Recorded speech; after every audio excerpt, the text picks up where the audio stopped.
The alarm rings at 6 a.m., and instead of the usual grogginess, there's something deeper, a bone-deep weariness that sleep doesn't seem to touch. You drag yourself through another day, going through the motions, but that passion you once had, it feels like a distant memory. If this sounds familiar, you might be experiencing something far more serious than just being tired. Today, we're talking about burnout, and why it's so much more than simple exhaustion. Hey everyone, and welcome back to the channel. I am Naeem, and today we're diving deep into a topic that affects millions of people but is often misunderstood: burnout. Now, you've probably heard people say, "I'm so burned out," when they're having a tough week at work. But clinical burnout, that's a completely different beast. In 2019, the World Health Organization officially recognized burnout as an occupational phenomenon. And the research shows it can have serious impacts on both your mental and physical health. So today we're going to break down exactly what burnout looks like, how it's different from regular stress, the warning signs you need to watch for, and most importantly, what you can do about it. Make sure to hit that subscribe button and let's get started.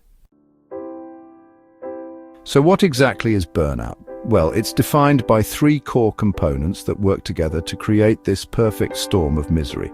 First, we have emotional exhaustion. Now, this isn't just feeling tired after a long day. This is feeling emotionally drained and depleted in a way that doesn't improve with rest. Think of it like your emotional battery is completely dead, and no matter how much you try to recharge, sleep, vacation, whatever, it just won't hold a charge anymore. The second component is depersonalization. This is where you start developing cynical attitudes toward your work and the people around you. Maybe you're a teacher who used to love connecting with students, but now you see them as just problems to deal with. Or you're in healthcare and patients become cases instead of people. You're basically emotionally checking out as a coping mechanism. And finally, there's reduced personal accomplishment. Even when you're doing good work, you feel like nothing you do matters.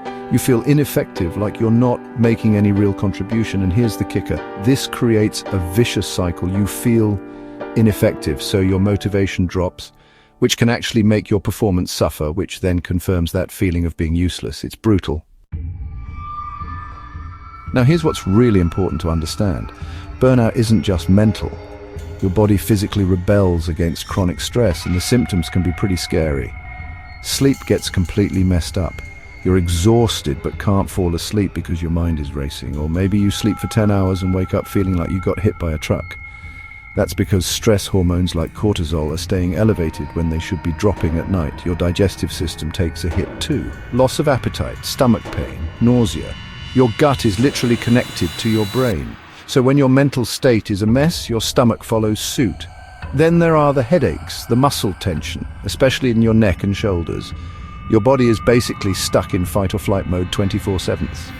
And your immune system, completely compromised. You're getting sick all the time because your body's defense system is exhausted from dealing with chronic stress. But here's the scariest part. All of this chronic stress can lead to serious cardiovascular problems. High blood pressure, increased risk of heart disease. Your stress response system is designed for short bursts, not marathon sessions. Let's talk about what burnout does to your brain, because this is where it gets really frustrating for people experiencing it. You know that feeling when you can't concentrate on anything? When making simple decisions feels impossible? That's not just distraction. That's your brain literally changing under chronic stress. Research shows that burnout can actually alter your brain structure, especially in areas responsible for memory, attention, and decision-making. Your prefrontal cortex, that's your brain's CEO, becomes less efficient. Behaviorally, people start isolating themselves, avoiding responsibilities, sometimes developing unhealthy coping mechanisms like drinking more or other addictive behaviors. And here's the irony: you start procrastinating because everything feels overwhelming. But avoiding those tasks just makes the stress worse. It's like quicksand. The more you struggle, the deeper you sink. Okay, so how do you know if you're dealing with regular stress or actual burnout? Because there's a huge difference. Stress is about over-engagement. You feel like there's too much to do and not enough time, but you still have hope that if you can just get through this crazy period, things will get better. Burnout is about disengagement. You feel empty, hopeless, and disconnected. While stress is like drowning in responsibilities, burnout is like emotional drought. You're just empty. And the recovery time? Stress symptoms usually improve pretty quickly once you remove the stressor or find better ways to manage. Burnout recovery takes much longer and usually requires significant life changes. So who's most likely to experience burnout? Well, certain professions definitely see higher rates. Healthcare workers, teachers, social workers, basically anyone in caregiving roles. But personality matters too. If you're a perfectionist, if you derive your entire identity from work success, if you have trouble setting boundaries, you're at higher risk.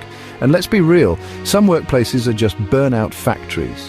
Unclear expectations, no autonomy, toxic management, inadequate resources. If your workplace values don't align with your personal values, that's a recipe for burnout. So, what should you watch for? Early warning signs include increased irritability, declining work performance, physical symptoms that doctors can't explain, and losing interest in things you used to enjoy. But here's a pro tip. Listen to the people who care about you. Sometimes friends and family notice changes before we do. If multiple people are asking if you're okay, pay attention to that. Look, if you're watching this and recognizing yourself in these descriptions, I want you to know that burnout is a legitimate health condition. It's not a character flaw, it's not weakness, it's your body and mind saying enough. The good news, recovery is absolutely possible. It takes time, it might require some big changes, but you can get through this and come out stronger. If this video helped you understand burnout better, please give it a thumbs up and subscribe for more content on mental health and wellness. And I want to hear from you. Have you experienced burnout? What were your warning signs? Share your story in the comments below. Sometimes knowing we're not alone makes all the difference. Most importantly, if you're struggling with burnout, please consider reaching out to a mental health professional. You deserve support and you deserve to feel better. Thank you for watching. Take care of yourselves, and I'll see you in the next video. For counseling services, visit www.owenclinic.net or call now 405-655-5180 or 405-740-1249.